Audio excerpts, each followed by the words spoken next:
Bueno, primero, muchas gracias por venir a todos. Si hay algo que le gusta a una persona que organiza una exposición es que venga gente a verla. Lo peor que puede pasar es que no venga nadie, con lo cual malamente ha empezado el trabajo, ¿no? Bueno, la exposición, supongo que lo primero que os habrá llamado la atención es la cuestión del título, ¿no? Son de carnecilla. Sí, ese título viene dado por Federico García Lorca en la opción que hace un títere, Don Cristóbal, al público en una representación que se hace del picadillo Don Cristóbal en Argentina, hacia el año 28 aproximadamente. Ese texto no aparece en todas las obras completas de Federico García Lorca, pero sí está acreditado que pasó así. Entonces, me he traído aquí una pequeña chuletita para que conozcáis el texto de primera mano, porque tiene muchísimo que ver con el origen de toda la exposición. Que es una exposición que también vamos a ver que se fue transformando en el proceso de origen de la primera idea de lo que tiene que ser la exposición y a donde ha llegado a parar. El texto que le dice Don Cristóbal al público dice: no es la primera vez que yo, Don Cristóbal, el muñeco borracho que se casa con doña Rosita, salgo de la mano de Federico García Lorca a la esquina, donde siempre vivo y nunca vuelvo. La primera vez fue en casa de este poeta. ¿Te acuerdas, Federico? Era la primavera granadina y el salón de tu casa estaba lleno de niños que decían: los muñecos son de carnecilla. ¿Y cómo se quedan tan chicos y los crecen? El insigne Manuel de Falla tocaba el piano y aquí se estrenó por vez primera en España la historia del soldado de Nicolás Clavice. Todavía recuerdo las caras sonrientes de los niños, vendedores de periódicos, que el poeta hizo subir entre los bucles y la cinta de las caras de los niños ricos. Ese es el origen del nombre. Pero también está contando algo que pasó el 6 de enero de 1923, que esta exposición simbólicamente se va a cerrar el 6 de enero de 2013, hacia los 90 años justo de que pasara el acto fundacional de lo que es la idea central de esta exposición, que es la fiesta de Piedra de Cachiporra, que se hace en un edificio ya desaparecido que estaba en Puerta Real, justamente al lado del Hotel Alameda, y del que en esta vitrina tenemos una foto de ese edificio de esa expresión. Esa función de títere no es una cosa caprichosa por parte de Lorca, de Falla y del Menegildo Lanza. Son tres intelectuales de una grandísima capacidad que no por capricho se ponen a hacer una función de títere, de pintar unos decorados, de hacer unas marionetas, etcétera, etcétera, simplemente para pasárselo bien, sino que es pasárselo bien, pero también están dentro de una corriente de recuperación de las tradiciones populares y antiguas, españolas, unirlas con las tradiciones europeas y sobre todo elevarlas a un mundo intelectual culto. Algo así ya había pasado, por ejemplo, con los bares rusos. Falla, por ejemplo, ya había hecho por aquí de la Morilera, en este caso, con los bares rusos, y dentro de esa gran cantidad de obras que entregan los bares rusos a compositores, escenógrafos y demás europeos, existen ya los primeros ejemplos de un teatro de marionetas llevado a un mundo culto y a un mundo libre. Por ejemplo, la Guata Chuyú de Claude Debussy, que es la Caja de los Juguetes, que todo es una escenografía hecha por Otto Moritz, que es un gran artista alemán contemporáneo del Bauhaus y que comparte sus principios pedagógicos y de creación y de renovación del teatro y del escena. De Otto Moritz, por ejemplo, serían esas figuras a la que Falla está saludando en el recaudo del mesotero. Entonces, esa preocupación que se empieza a traducir en la Granada de los años 20, Granada muy temprano a los 20, en el año 21 ya se empieza a cruzar uno de los grandes proyectos en Granada, que es el concurso de canto de fondo. Ahí empiezan a cruzarse una serie de correspondencias, una serie de correspondencias entre intelectuales españoles, intelectuales extranjeros. Falla es un motor fundamental porque es la puerta que abre hacia el exterior a todos los artistas que hay en Granada. La tertulia del Rinconcillo, aquí está el Hotel Alameda, son focos en los que se empieza a preocupar todos por recuperar esa tradición popular. La primera fue el concurso de cante fondo. Visitaron ventas, visitaron pueblos, visitaron la Alpujarra. El Rinconcillo también había un bar, no, el bar del Rinconcillo no es ese, ¿no? No, el Rinconcillo era la tertulia, el bar que se llamaba Cazar Alameda. Sí, y estaba enfrente de lo que después nosotros hemos conocido como Hotel Alameda, donde estaba el chiquito. Sí, sí. Ese, el Rinconcillo era la tertulia, porque se juntaban todos en unas mesas del rincón. Entonces a todos aquellos que venían directamente a esas mesas le llamaban los rinconcillistas. Ahí estaba, por ejemplo, Hermenito Dolán, José Mora Guarnido, Manuel Ángel de Ortiz, Federico García López, en fin, toda la intelectualidad de ese momento. Y sobre todo, todos los jóvenes alrededor de una figura más mayor que era Manuel de Falla. En esa pretensión de localizar todo lo antiguo, todo lo popular, como ya digo, surge la idea del concurso de cante fondo, y lo que no se espera es que con su ímpetu pues llegue a tener esa potencia en el exterior que hace que venga gente de todas partes. Y entre ellos uno de los personajes que más apoya que se pueda realizar el concurso de cante fondo es Ignacio Zuluaga, que era amigo desde 1913 de Manuel de Falla y del que tenemos las marionetas. Como vemos, van apareciendo nombres salpitados, pero que nosotros vamos a ir recogiendo todo dentro del concepto de la exposición. Una de las cosas que tenían que hacer forzosamente era viajar por la provincia, viajar por los sitios recónditos para recuperar esas tradiciones. Entonces, una de esas fotos es la que tenemos aquí, que sería como la apertura de la exposición. Es una foto reutilizada de la exposición, porque como ya sabemos todos que estamos cada día que pasa que el 20% del presupuesto, pues ha habido que recuperarla y no se ha hecho nuevo, ¿no? En la que estamos viendo a Manuel de Falla y García Lorca, entre otras personas, y un personaje anónimo que él está retratando.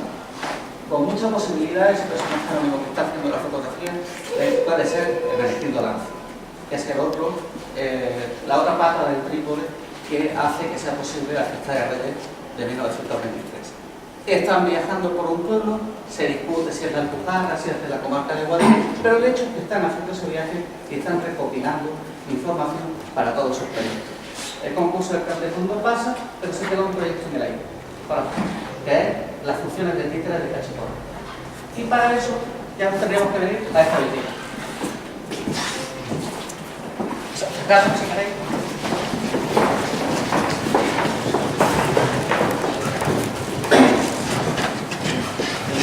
Las cartas me he permitido transcribirlas, porque como hoy vamos a hacer bastantes, pues leerlas es un poco tedioso, ¿no? Y leerlas directamente. Y de esa manera se saca una visión mucho más clara de qué es lo que se pretende con cada pieza de las que hay expuestas.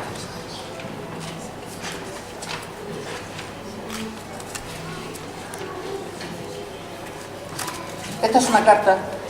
Bueno, realmente esta vitrina todo lo que tiene son reproducciones facsímiles. Las otras cartas que vamos a ver sí son originales, pero todo esto son reproducciones facsímiles. Era una cuestión de seguridad, simplemente. Esta vitrina está muy suelta y no me he atrevido a tener las piezas originales. Lorca tenía la costumbre de que no fechaba las cartas, con lo cual toda la forma de ubicarlas temporalmente pues un poco por el contenido y por las contestaciones que recibe de la gente a la que están siendo enviadas. Esta en concreto es una carta que le manda Lorca Falla desde Asquerosa, de Valderrubio, poco después del 18 de julio del 22. Dice, es que quiero leerla entera porque es una carta graciosísima, ¿no? Una prosa poética fantástica de Lorca.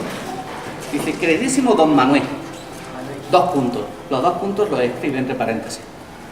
Estoy entusiasmado con el proyecto de viaje a la Alpujarra. Ya sabe usted la ilusión tan grande que tengo de hacernos cristobical, llenos de emoción andaluza y exquisito sentimiento popular. Creo que debemos hacer esto muy en serio. Los títeres de Cachiporra se prestan a crear canciones originalísimas. Hay que hacer la tragedia nunca bien alabada del caballero de la flauta y el mosquito de trompetilla, el idilio salvaje de don Cristóbal y la señora Rosita, la muerte de Pepe Hillo en la plaza de Madrid y algunas otras farsas de nuestra invención. Luego habrá que llevar romances de crímenes y algún milagro de la Virgen del Carmen, donde hablen los peces y las olas del mar. Si vamos a la Alpujarra, habrá que llevar también algún asunto morisco, que podría ser el de Aben Humella. Nosotros, con que pongamos un poquito de amor en este asunto, podremos hacer arte limpio y sin pecado, y no alte, con L. Esto del arte viene por la pretensión que tenían todos en hacer la gran diferencia entre el arte burgués y el arte de vanguardia. Y eso va a ser una vida dedicada a la de Lorca, precisamente eso, a través de sus conferencias y demás, y de la famosa revista Gallo, que lo que pretende eso es deslindar el arte adocenado, caduco, del arte nuevo, y como él dice en una de sus conferencias, el sketch de nueva pintura, es decir, la modernidad máxima que en ese momento es el cubismo. ¿Cuándo vienen ustedes por aquí? Un día. En el pueblo hace muchos días hubo un tío con unos cristovícal que se metía a todo el público de una manera verdaderamente aristofanesca. Fijaros que está haciendo ya un juego entre lo popular y está llevándolo a la literatura clásica. Manolito y usted, Manolito es Manuel Ángel Ortiz, pueden hacer cosas preciosísimas. Y Mora Guarnido, que ahora vamos a ver un texto suyo, que conoce muy bien el bajo romance popular, puede ser utilísimo. Yo estoy dispuesto a todo, como sabe usted muy bien, menos a poner telegrama. Bueno, muchas gracias por su felicitación, etcétera, etcétera. Se despide de Falla y de su hermana Maricarmen. Poco antes, casi un año antes, en el 21, ya le estaba escribiendo Lorca a Adolfo Salazar. Adolfo Salazar era un musicólogo y crítico musical importantísimo en Madrid, literario también. Ya le estaba haciendo mención sobre los títeres de Cachiporra a Adolfo Salazar. Ya nos estamos yendo casi a 2 años antes de la representación de títeres de Puerto Real. Dice, los cristovícal los estoy machacando. Pregunto a todo el mundo y me están dando una serie de detalles encantadores. Ya han desaparecido de estos pueblos, pero las cosas que recuerdan los viejos son picarescas en extremo y para tumbarse de risa. Figúrate tú que en una de las escenas un zapatero que se llama Currito, el del puerto, quiere tomarle medida a una botina a doña Rosita y ella no quiere por medio a Cristóbal, pero Currito es muy retrechero y la convence cantando en el oído esta copla. Rosita, por verte la punta del pie, si yo te pillara, veríamos a ver. Con una melodía de una chabacanería estupenda, pero viene Cristóbal y lo mata de 2 porrazos. Siempre que este Hércules celoso remata a sus víctimas, dice 1, 2 y 3, al barranco con él. Y se oye un formidable golpe de tambor en el abismo del teatrico. En fin, como vemos, la preocupación de Lorca por recuperar un teatro que no fuera el teatro de escena habitual, sino que fuera a través de unos personajes que se convirtieran en alter ego, estaba muy presente desde el año 21, es decir, prácticamente desde los comienzos de la carrera de Federico como escritor y como persona que ya puede publicar con facilidad o con cierta facilidad en ese momento. Producto de eso está este trabajo conjunto que hace con Falla, que ya viene con esa información desde los ballets rusos, y con un tercer personaje que es Menegildo Lance. Menegildo Lance era un personaje un poquito más difícil de seguir en la pista, porque ha sido un personaje desgraciado. Estuvo depurado tras la guerra civil, tuvo que destrozar gran parte de su archivo y de su biblioteca por miedo a que en las rebuscas que le hacían continuamente en su casa encontraran alguna dedicatoria de Lorca o alguna carta comprometedora. Pero era una persona que se había formado en Madrid, era sevillano, se había formado en Madrid, era profesor de dibujo de la Escuela Normal de Granada, era guasfuertista, que es como precisamente aparece en el programa que como os daba hace un momentito. Fue pintor, fue diseñador y fue escenógrafo. En sus años de juventud pasó por Lisboa y allí conoció a varias compañías de titiriteros y parece ser que allí es donde aprendió las técnicas para poder hacer mover los muñecos, y no solamente el muñeco tradicional como sería las marionetas que vamos a ver al final de Zuloaga, de cruceta y con hilo, sino las de guante y sobre todo el teatro planista articulado, que también lo vamos a ver un poquito más adelante. En esa colaboración pues surge esto. Lo que hemos entregado es una especie de facsímil del original, que sería el que está aquí en la urna, y es el programa y la invitación, porque fijaros que la parte de atrás dice invitación a, que en la mañana del Día de Reyes de 1923 se bajaron todos a la calle y fueron invitando gente, especialmente niños, para que pudieran disfrutar de la función de títeres que se iba a hacer a las 3 de la tarde. ¿Dónde se hizo esa función? Pues en esta casa que he comentado antes, y aquí tenemos una foto del interior del salón tal y conforme quedó. Para que nos hagamos una idea de cuál era la forma que tenía el teatrito, tenemos aquella reproducción en el primer muro, que es todo obra de Menéndez Durán. Y esos son los muñecos de los que tenemos aquí, solamente esta reproducción de las cabecitas, porque las cabezas, si las queréis ver, están ahora mismo en el Parque de la Ciencia, en la exposición de títeres de Etcétera. Etcétera es una compañía de títeres granadina que lleva 30 años de existencia, y la dirige y la lidera el nieto del Menéndez Durán. Entonces ellos tenían prevista esa exposición y cuando acudimos a pedir las piezas ya estaban integradas dentro del catálogo y las tenían ellos preparadas para tener que ponerlas allí en el Parque de la Ciencia, por lo cual nosotros, de manera un poco simbólica, lo que hemos hecho ha sido traer las fotografías a un tamaño muy similar al real y montadas sobre madera para hacer un eco de que son talladas en madera, ¿no? En fin, estos serían los personajes con los que se hizo esas representaciones. La obra las tenéis también aquí en el programa. Primero fueron los dos habladores, que era un entremés que en aquella fecha se le adjudicaba a Cervantes. Después La niña querida de la vaca y el príncipe preguntón, una obra basada en la tradición popular andaluza, parece ser que de Lorca, porque el original está perdido. Entonces lo que ahora se tiene es una versión intermedia, pero no es el original de Lorca. Y en la segunda parte dice, atención, ahora viene lo grande. Oigan señores inicial, y esta atención, ahora viene lo grande, habría que vincularlos ya con una obra posterior de Falla, que en esos momentos ya está prácticamente acabada, pero que va a ser una de las grandes revoluciones de la música española, que es el retablo de Maese Pedro. Por tanto, estamos viendo que en ese hilo conductor vamos pasando desde lo que parecía una fiesta infantil sin demasiadas pretensiones, nada más que divertir a los chicos de los periódicos, etcétera, etcétera, e incluso a transmitir cierta mezcolanza de clases, se va convirtiendo en un laboratorio de experimentación para después poder hacer el retablo de Maese Pedro en París, en la casa de la princesa de Polignac, y donde ya no está Lorca presente, pero sí está Falla, y está el Menéndez Durán, Manuel Ángel de Ortiz y Hernando Villas. Y oigan señores, y atención, ahora viene lo grande, son como las dos llamadas que hay precisamente al comienzo del retablo de Maese Pedro. Aquí lo más original, aparte del trabajo de adaptación literaria y de haber cogido piezas sencillas pero de alta calidad y algunas de la tradición y de la historia de la literatura española, como el Imperio de los Reyes Magos, que es del siglo XIII, nos habla también de esa idea de trasladar el mundo de lo popular, de los títeres de las plazas, llevarlo a un espacio mucho más teatralizado y mucho más culto. Lo importante aquí también es que la historia del soldado es la primera vez que se toca en la obra. La historia del soldado es una obra de Stravinsky, que poquitos años antes se había estrenado en París, y Falla, conocedor de la modernidad más absoluta que se está desarrollando en Europa, la elige precisamente para los dos habladores, para un internet de Cervantes. Ese choque, ese contraste, ya también está hablando mucho de las vanguardias ideológicas del momento. Después, con La niña que tiene la albahaca, veréis que aparece Debussy, Albéniz y Ravel. Y Pedrell, perdón. Debussy, Albéniz, Ravel y Pedrell.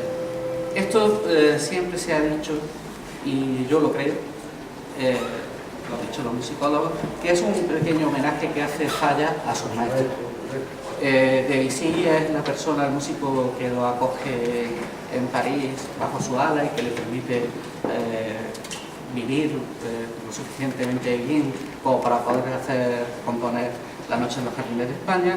Albéniz, de él participa de ser el arranque de la música nacionalista en España. Ravel, que es el gran genio en ese momento, el gran orquestador, y del que según también aprendió, que en muchas de sus obras aparecen esos tintes ravelianos. Y Pedrell, que es su maestro teórico.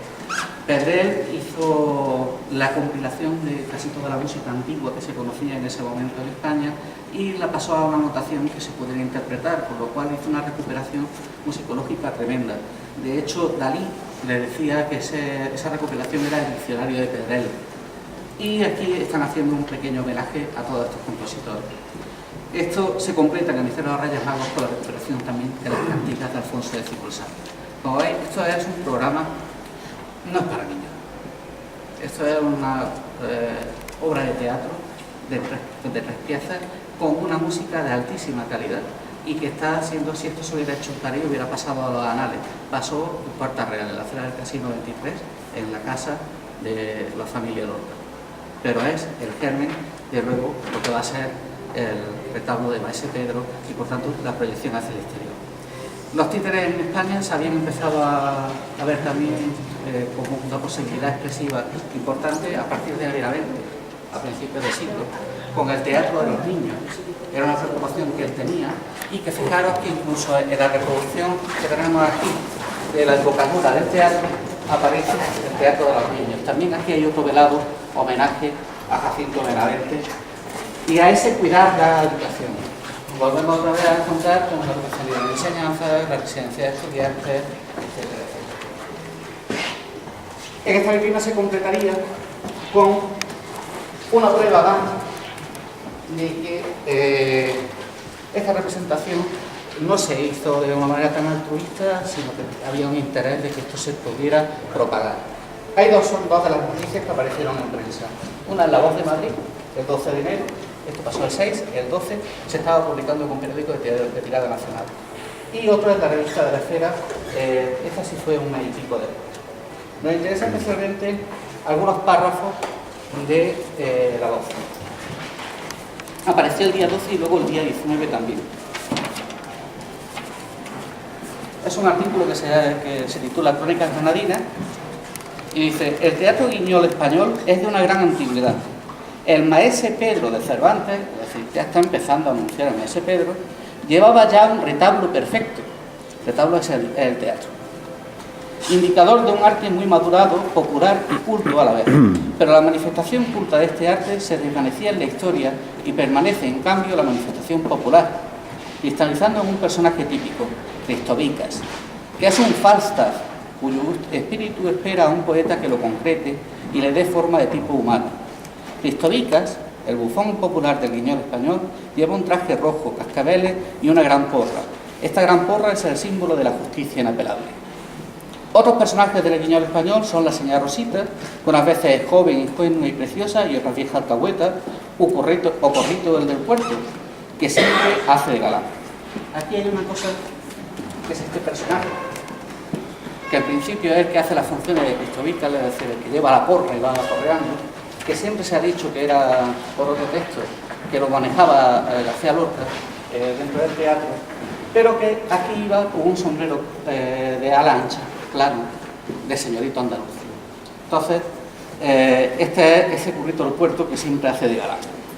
Muchas obras de nuestro teatro clásico, especialmente las más primitivas, los entremeses de López de Rueda, por ejemplo, son de una admirable adaptación al teatro de muñecos. La prueba realizada con el entremés de Cervantes, Los dos habladores, ha dado un resultado magnífico. Seguramente la Celestina se podría poner en este teatro y en cambio es casi imposible representarla por actores. En fin, queda claro la importancia que tiene como experimento renovador en la escena y en la conjunción de las diferentes artes. La escenografía, toda de Hermenegildo Lanz, la talla de los muñecos, los vestidos, incluso diseñados por él, tejidos, cosidos por las hermanas de Lorca, la música de Manuel de Falla y el apartado literario de selección y de arreglo de Federico García Lorca. Y todo esto es la primera parte de la exposición. Aquí tendríamos ya todos los programas de fondo que se utilizaron para esa función. Como podéis ver, son un papel parecido al de durar, es decir, una cosa que no tenía pretensión de durar, sino una cosa bastante efímera. Son realizados por Hermenegildo Lanz. Eso se ha podido, se ha comprobado y se ha probado ya por algunos de los textos, por ejemplo, de Mora Guarnido, ya lo dice claramente que toda la parte escenográfica es de Hermenegildo Lanz. Pero en el programita que tenéis, veréis que pone la línea abajo de la primera página, dice la decoración pintada por el poeta Federico García Lorca. No es así, son de Lanz.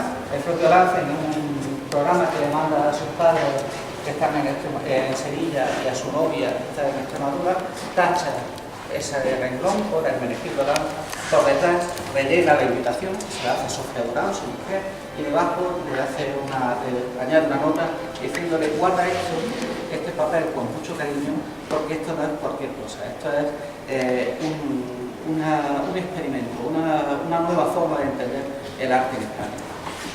Y todavía se está discutiendo siempre con esta cuestión de la autoría, pero tener la certeza de que son de obra de Hermenegildo Lanz. Eso sí, interpretándolo para lo que es una pieza de teatro de Guiñón, y en la que algunos de los recursos poéticos que tiene el propio poeta, el árbol del sol y de la luna, por ejemplo,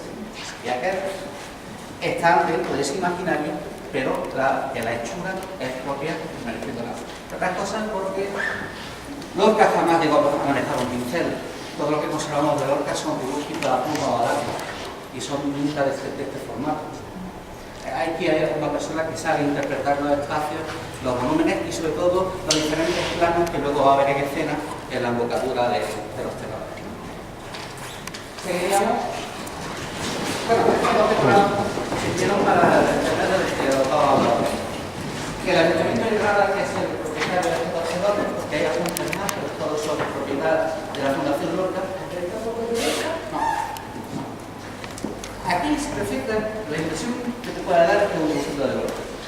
Pero si te fijas, hay una serie de elementos, como estos, estas rejas, que ya tienen una serie de complicaciones que Lorca jamás se atrevió a parar. El arbolito, pues sí podría ser, alguna cosa así, sí. Ahora, si no, esto ya para que lo veáis con tranquilidad. En cuanto nos acostumbramos un poquito a la representación del espacio, vemos que cada piedrecita está puesta en su sitio y da la sensación de profundidad correspondiente. Lorca jamás tuvo esa habilidad de poder dar esa sensación de profundidad. Otra cosa es que también haya un trabajo de una labor en común, porque esta representación del árbol y la luna, eso forma parte del imaginario de Lorca. Quien hace a esto y lo lleva a cabo. No necesariamente, simplemente la propia conversación. De hecho, a partir del 23 es cuando empiezan a aparecer la mayor parte de los dibujos de Federico García Lorca. Antes prácticamente no había dicho nada.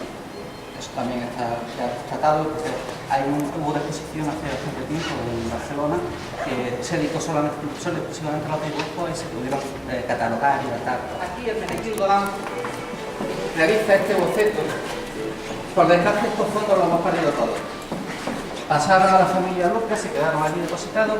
Este en concreto, incluso sabemos que estuvo en la habitación de Isabel Lorca, estuvo en su habitación, pero desapareció. Uno de las mudanzas, uno de la huida, desaparece este cuadro y solamente queda este boceto. Este boceto, en el primer proyecto de exposición, la exposición iba a ser solo exclusivamente hacia las fiestas de Reyes Magos. Pero como empezamos por el camino, estaba la exposición de etcétera en el Parque de la Ciencia, que ya se llevaba parte de las fiestas, y por otra parte la Fundación Lorca creía que a estas alturas del año ya podría haber abierto su fundación. La Fundación Lorca, si nos quedábamos nosotros con los telones, pues perdía la parte más visual de toda la exposición, porque lo otro que puede exhibir son documentación y algunos dibujos, pero claro, la potencia visual se le perdía. Por lo cual tuvimos que empezar a reconstruir un poquito todo ese concepto. Pero yo quería haber traído este boceto junto con la fuente de inspiración. Obviamente no el original, pero sí flexible, que es el Codex Granadensis de la Universidad de Granada.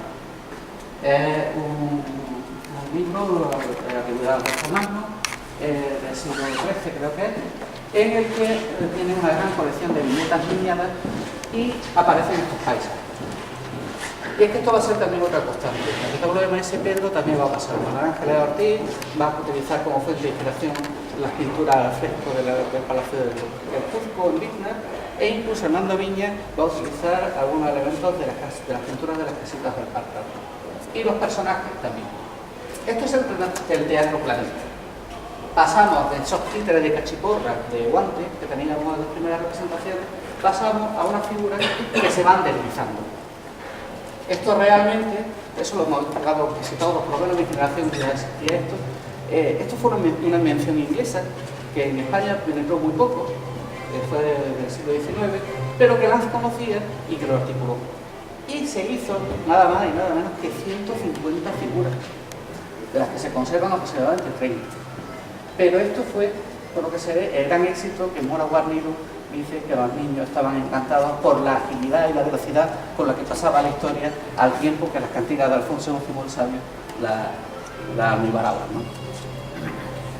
Con esta parte tendríamos cerrada esa sección dedicada a la fiesta de Reyes de 1923 y pasaríamos a el producto final, por decirlo de alguna manera. Si esto fue la laboratorio de experimentación, el producto final sería el retablo de Maese Pedro.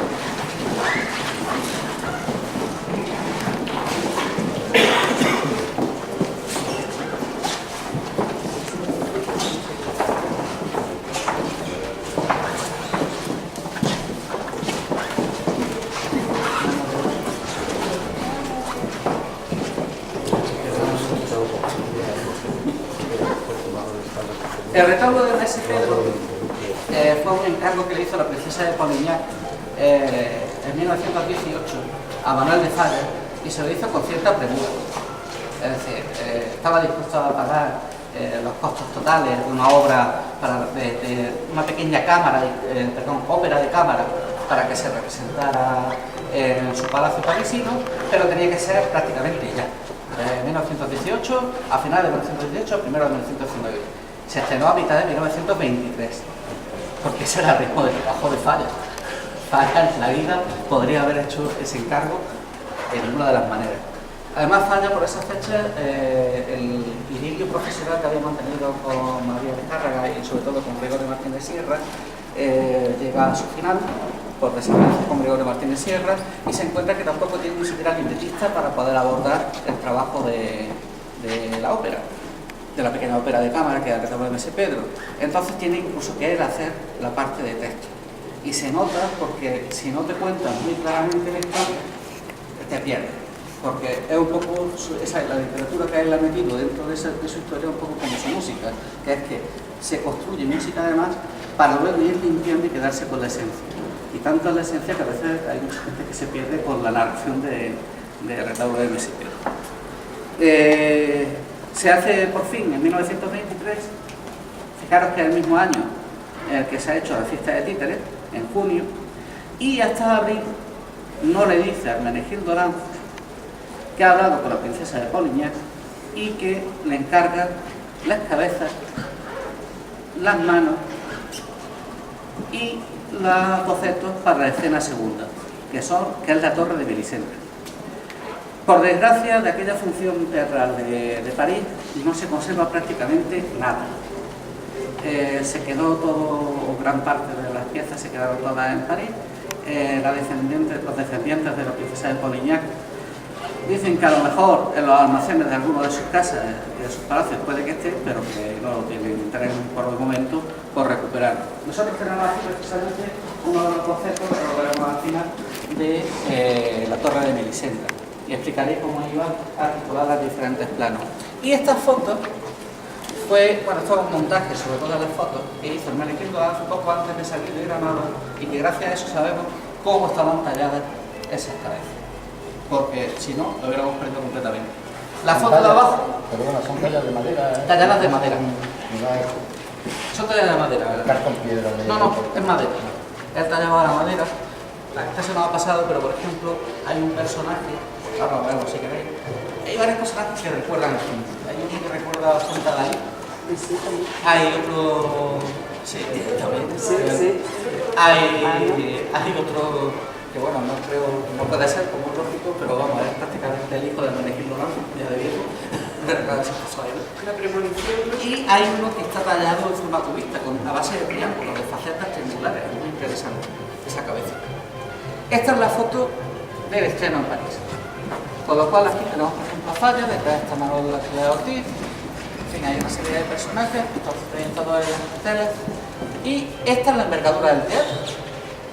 Esta sería el comienzo del Palacio de Carlomagno, del que nosotros tenemos aquí un boceto, pero para una función posterior. Con lo cual ya sí podemos ver qué tamaño tenían las cabezas. Fijaros que las cabezas estas estaban talladas casi en natural. Compararlas con las cabezas de abajo, están talladas casi en natural. ¿Por qué? Porque esto ya no es una función de títere en un salón granadino.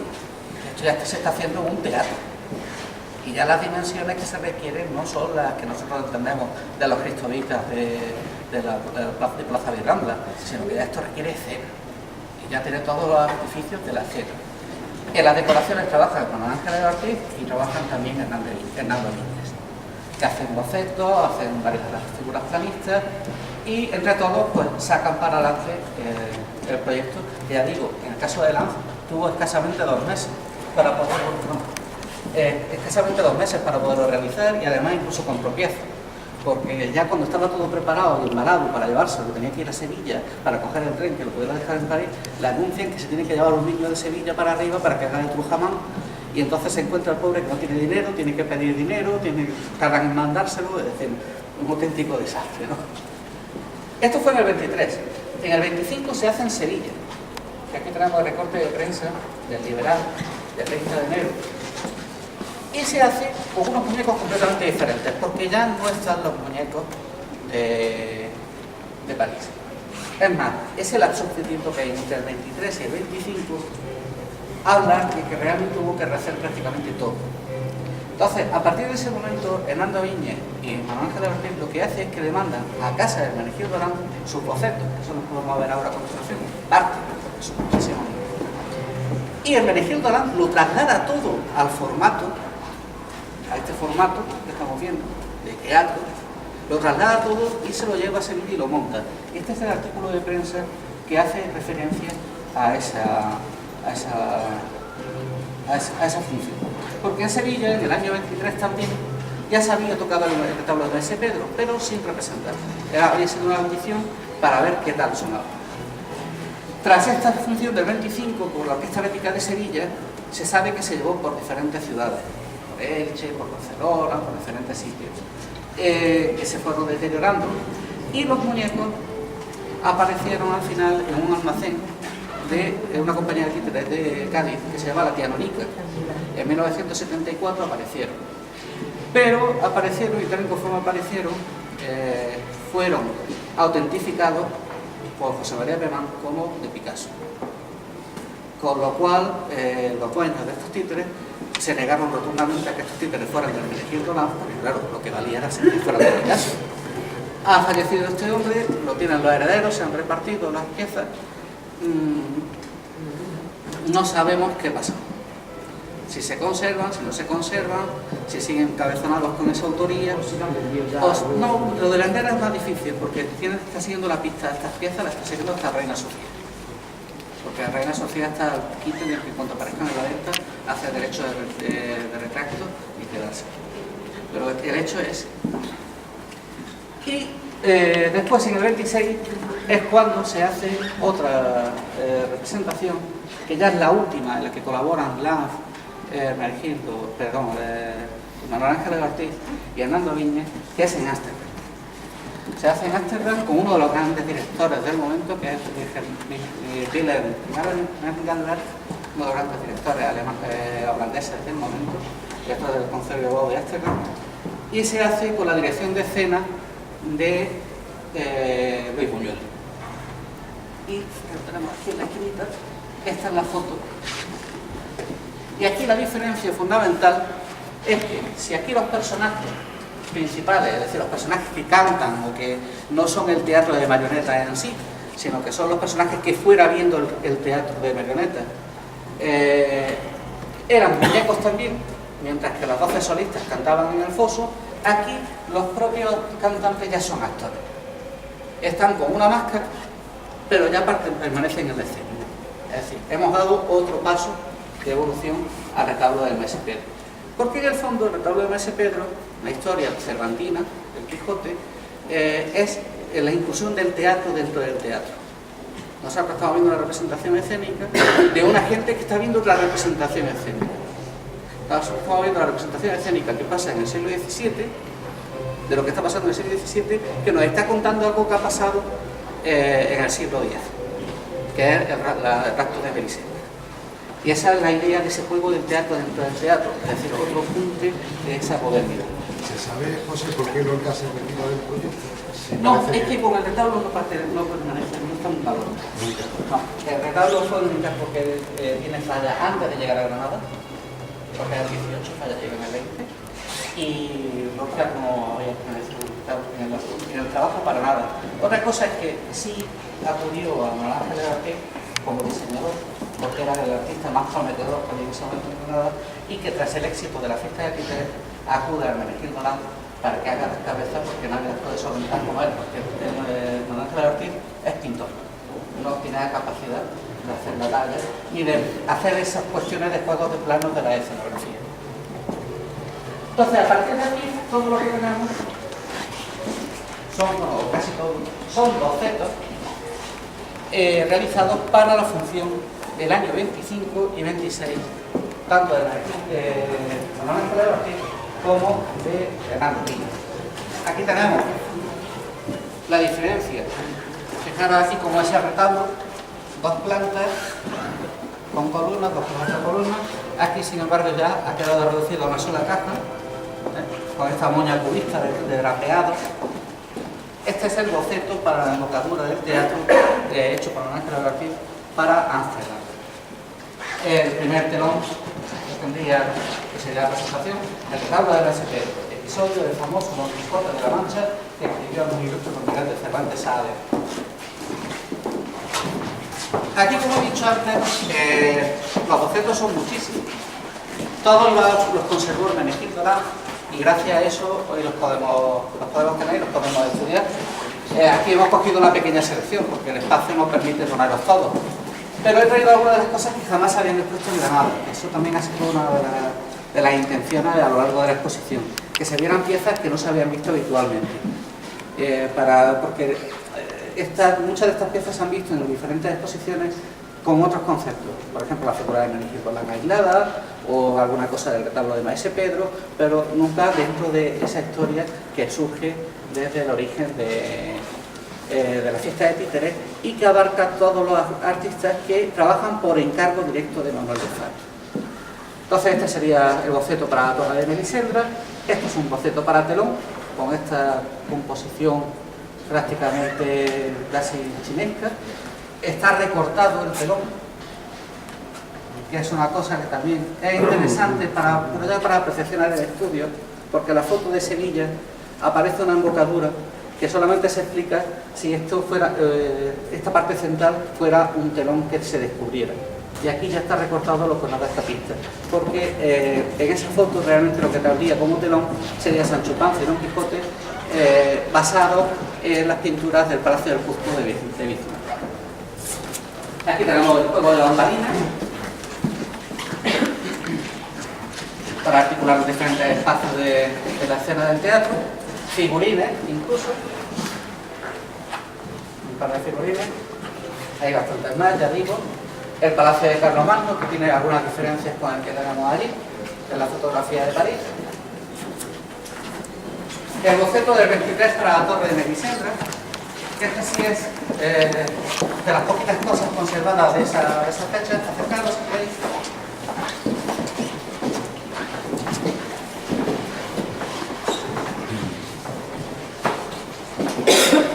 De este boceto hay otro dibujito muy interesante, porque se contempla de perfil. Y entonces se pueden ver los diferentes planos que había para pasar las figuras calientes. Porque este primer tramo de murallas y puertas estaba separado de la parte trasera. Y este a su vez estaba separado del paisaje, con lo cual Melisendra podía estar en su torre, mientras Don Gaiferos venía a caballo por las montañas, mientras que por aquí pasaban el muro enamorado persiguiendo el beso de Melisendra. Y las figuras que aparecían ahí eran figuras planas. Y si fijáis, esto es un boceto también con un estudio de las piezas que se deberían de recortar y montar con los puntos de articulación. E incluso, este tiene un recorte, ahora lo acercáis y lo veis, tiene un recorte de los ojos y del pelo, que supongo que en escena sería el momento en el que el moro enamorado le da el beso y ella espantada haría alguna cosa con los ojos, se le volverían los ojos o algo por el estilo. Y este es el método de trabajo que utilizaban para darle vida, es decir, para hacer que fueran de carnecilla los títulos, ¿no? Como muestra de ese proceso de trabajo, hemos traído estos tres magníficos bocetos de los grupos de persecución. Cuando los laiceros arrestan a la Belisendra, pues salen todos los moros detrás de ellos para recuperar a la princesa cristiana, que son obras de Hernando Viñes. Aquí hay una semejanza muy especial en el abanderado con una de las pinturas de la casa del Partal, de la casita del Partal. Esto es de Hernando Viñes. Hernando Viñes, que yo sepa, no estuvo en Granada, pero Manuel Ángel de Ortiz sí. Y por aquellas fechas había bastante revuelo, se hicieron las reproducciones de Isidoro Marín, de las pinturas del Partal, y es probable que esos bocetos se los llevara Manuel Ángel de Ortiz y Hernando Viñes prácticamente los copiara literalmente, porque hay una publicación francesa hablando sobre la influencia medievales de estas pinturas, de estos bocetos, que son completamente disparatadas, se van a por cosas turcas, otomanas, que no se parecen prácticamente nada, pero realmente yo creo que la fuente de inspiración está aquí en la lámpara, en la pintura del Partal. Y como vemos este boceto, que se llama el boceto de muchedumbre, de la algarabía, Lam pasa a captarlo a papel vegetal. Del papel vegetal empieza a hacer ya estudios de las articulaciones para que todo se pueda ir moviendo. Y finalmente las pasa a la escala real. Este sería el tamaño de este teatro revista, y todo lo que es papel vegetal son elementos que luego se iban a mover dándole vida. Por tanto, tenemos que el trabajo es conjunto, pero quien finalmente de verdad le va a dar vida a todas las piezas va a ser el maestro, que era otra de las cuestiones fundamentales que se querían, o que yo quería, pretendía que se quedaran mostradas dentro del trabajo de este hombre, que ya digo que por culpa de una serie de cosas siempre ha estado siempre un poquito oculto su gran labor, ¿no? Esta para mí ha sido una pieza excepcional, difícil de traer, pero finalmente apareció. Tras el 26, en Ámsterdam no se vuelve a representar con el retablo de St. Pedro, con artistas encargados directamente por Falla. Sí se han ido haciendo representaciones en España por Pablo Sebastián, en Nueva York, en Zurich, por Otto Morat, pero en el año 27 surge la posibilidad de que en el año final del 27 surge la posibilidad de que en el 29, que es el 50 cumpleaños de Manuel de Falla, la Ópera Cómica de París le haga un festival Falla, en el que se va a interpretar La vida breve, El amor brujo y Retablo de St. Pedro. Y entonces, un proyecto que tenía Falla desde hace mucho tiempo aparcado, que era trabajar conjuntamente con Ignacio Zuloaga, por fin de la vez. Ignacio Zuloaga se ha llegado a decir incluso que trabajó con él en La vida breve que se hizo en Roma, creo que era, en el año 13, pero no sé. Lo que sí pasó es que, como en su amistad, Falla le pidió los trajes que le servían de figurines para los cuadros de época de Ignacio Zuloaga, para que luego en los talleres parisinos se hicieran copias. Y Zuloaga, por supuesto, se lo envió, y de ahí surge esa amistad. Después, en años posteriores, incluso queda la posibilidad de que se haga una ópera, además también con temas tradicionales antiguos, pero jamás el libretista llegó a trabajar la ópera, por lo cual no pudieron trabajar juntos. Y por fin, en el retablo de Maese Pedro, se dan la mano y realizan un trabajo que luego no tendría demasiado éxito, como vamos a ver. Entonces, para esa parte, sería esta vitrina, que es la documentación, la correspondencia cruzada entre Zuloaga y Falla, una parte mínima de la correspondencia. La correspondencia en total son cerca de 100 cartas, y esta es una parte mínima, en la que os he traído aquí también algunas cosas extractadas para que sepáis un poco de qué iba esta correspondencia. La primera carta elegida es de Zuloaga Falla, y es del año 26. Y dice, hace algún tiempo que corre por París el rumor de que probablemente entraría usted en una comunidad de frailes. Dije que no sabía nada. O sea, que a Zuluaga me parecía raro que fuera entrar a de fraile. Y quién sabe si esa no es la verdadera filosofía de esta vida. También me hablaron ayer de parte de la ópera cómica para que mi cuñado y yo empezáramos a pensar en el retablo. El cuñado de Zuluaga es Maxime de Thomas, un pintor, grabador francés muy importante, al que incluso Toulouse-Lautrec le hace un retrato, es cartelista, escenógrafo de la Ópera de París, después de la Ópera Cómica, del Teatro del Arte, que no hizo demasiadas representaciones, pero todas fueron fundamentales dentro de la historia de la escena francesa, y era el cuñado y al final es el que probablemente talla las marionetas que vamos a ver aquí al final. La idea de hacerlo con gigantes ha entusiasmado. Fijaros cómo vamos subiendo la escala. Y esta es de cachiporra doméstica, vamos pasando por París y de pronto ya se quiere hacer con gigantes. Ya le tendré al corriente. Yo sigo trabajando y guardando todo lo que hago. Es un gran placer. El 8 de agosto del 26 dice, Zuluaga a Falla. En París me habló mi cuñado de lo del retablo. Y parece ser que hay probabilidades para que se haga la cosa como yo la sueño. ¿Cuánto me alegraría? Yo sigo trabajando y soñando siempre con cosas irrealizables. Así es el arte. Primero, hacer una exposición en Madrid a finales de octubre, principios de noviembre, y creo que se armará la gorda. Empleando una frase muy torero, creo que habrá bullying. En el 27 ya, Zuluaga le dice, acabo de llegar a un viaje por tierras quijotescas, traigo bastantes documentos útiles y pronto espero poner manos a la obra.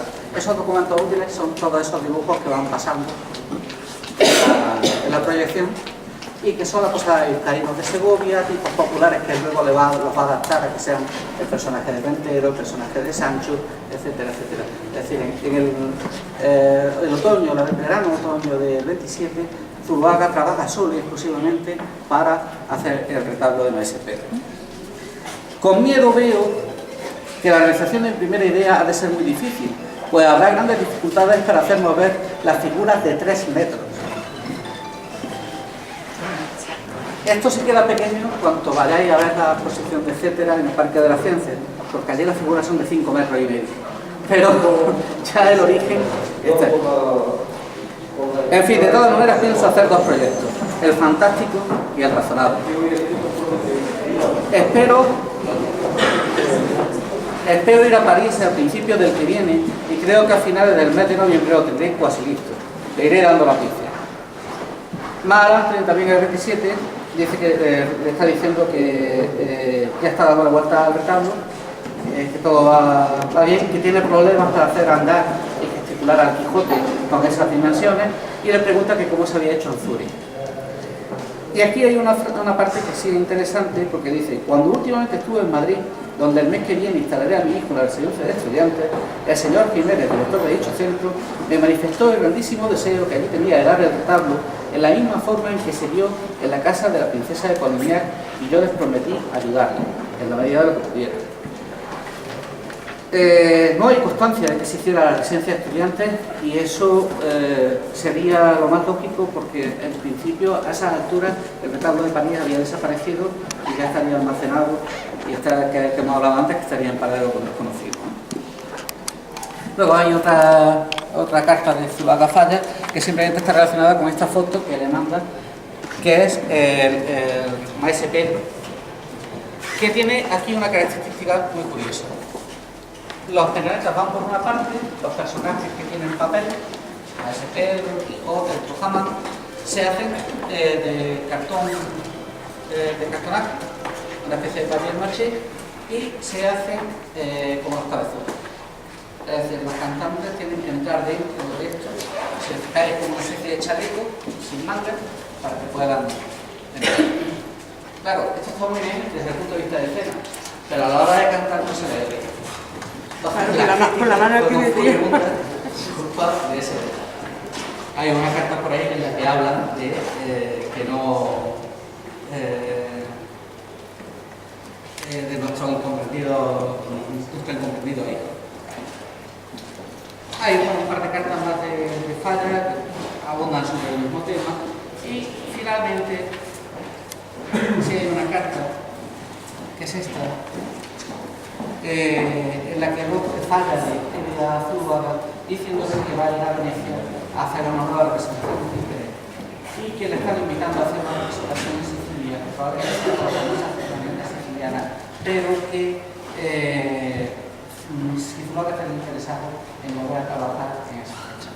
Esto pasaría en el año 32 y Zuluaga y Falla no tienen el nombre de correspondencia prácticamente hasta la muerte de Zuluaga del 45. Y de esta representación de Venecia es la foto que tenemos de realizar Manuel de Falla dándole la mano a Don Quijote. El resultado de todo este trabajo conjunto son estas maderas.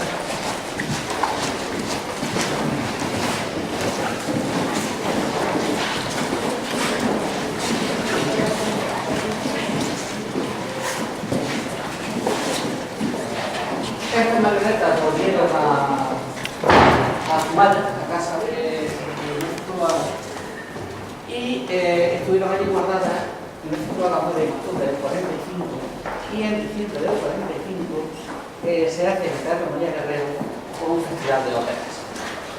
En ese festival de óperas una de las piezas que presenta es el retablo de Maese Pedro y se piensa como posible homenaje a la muerte de Zuluaga de recuperar esa marca. Las maderas son recuperadas y restauradas por un escenógrafo que es Vicente Vivo.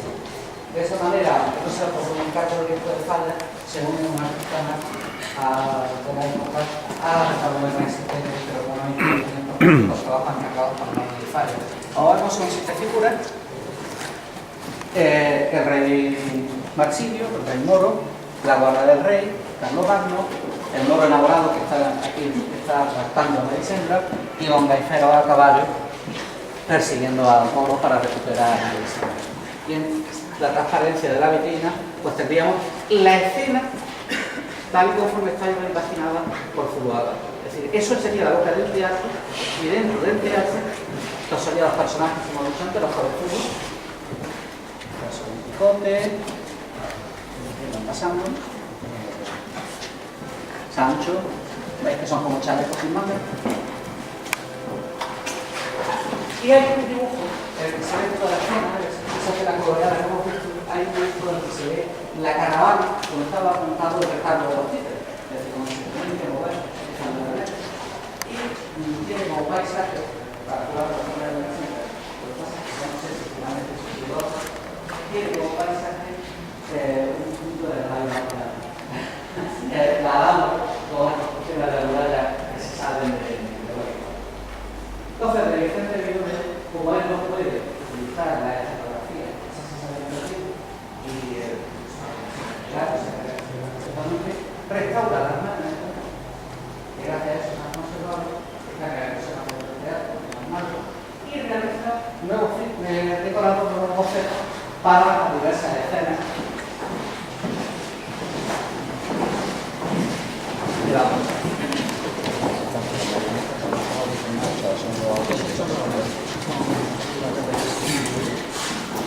La primera escena, estábamos en el Palacio de Carlos Magno, un Juan Matón, Melisendra está arrastrada, pero le da igual.